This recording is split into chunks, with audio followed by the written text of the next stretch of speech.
உண்மையா பாதிக்கப்பட்டு கைவிடப்பட்ட நிலைமையில உதவி செய்ய யாரும் இல்லாம சாப்பாட்டுக்கே வழி இல்லாம இருக்கிறவங்களும் இருக்காங்க.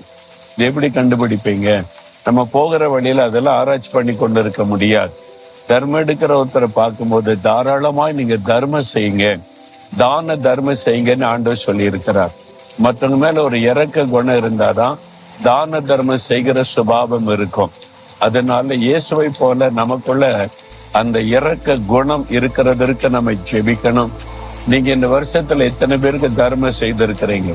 எத்தனை பேருக்கு உதவி செய்திருக்கீங்க? யோசித்து பாருங்க. எத்தனை பேர் ரோடுகள்ல தெருக்களில சாப்பிட கூட வழி இல்லாம உட்கார்ந்து இருக்கிறாங்க. ஆண்டவர் இந்த மக்கள் மேல கரிசனை உள்ளவர். ஒரு சில ஆண்டுகளுக்கு முன்னால் ஆண்டவர் சொன்னார், ரோட்டோரங்களில வீடு இல்லாம படுத்து கிடக்கிற மக்களை பார். அதுல வியாதிப்பட்டவங்க இருக்கிறாங்க, பலவீனப்பட்டவங்க இருக்கிறாங்க, அது மாதிரி சரீர உறுப்புகள் செயலற்றவங்க இருக்கிறாங்க. அவங்களால வேலை செய்ய முடியாது, குடும்பத்தால கைவிடப்பட்டுட்டாங்க. அவங்க எப்படி சாப்பிடுவாங்க? உணவில்லாம கஷ்டப்பட்டு வேதனையில் இருக்கிற மக்கள். ஒருவேளை உணவாவது அவங்களுக்கு கொடுக்கலாமேன்னு ஆண்டவர் பேசினார்.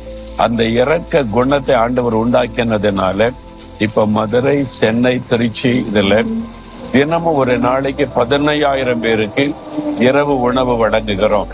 யாருக்கு தெரியுமா? தெருவோரத்தில் இருக்கிறவங்க, அங்கங்கே படுத்து கிடக்கிறவங்க, வீடு இல்லாதவங்களை தேடி கண்டுபிடிச்சு சூடா அவங்களுக்கு அருமையான உணவு கொடுக்கிறோம். எவ்வளவு சந்தோஷப்படுறாங்க தெரியுமா? இதான் இயேசு நம்மிடத்தில் எதிர்பார்க்கிற ஒரு காரியம். அதனால நம்மளால் முடிந்த அளவு இரக்கத்தோடு மற்றவங்களுக்கு உதவி செய்யணும். இயேசுவை போல இரக்க குணம் நமக்குள்ள உண்டாகணும். அதுக்காக ஜெபிக்கிறீங்களா? ஆண்டவரே, உங்களை போல ஒரு இரக்க குணம் எனக்கு வேணும். நீங்க இறங்குகிறதே போல நானும் மற்றவர்களுக்கு இறங்கி உதவி செய்யணும்.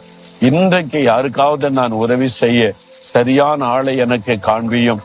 தேவை உள்ள மக்களுக்கு உதவி செய்து இரக்க குணத்தை நான் வெளிப்படுத்தி எனக்கு உதவி செய்யும். இயேசுவின் நாமத்தில் ஜெபிக்கிறோம் பிதாவே. ஆமேன், ஆமேன்.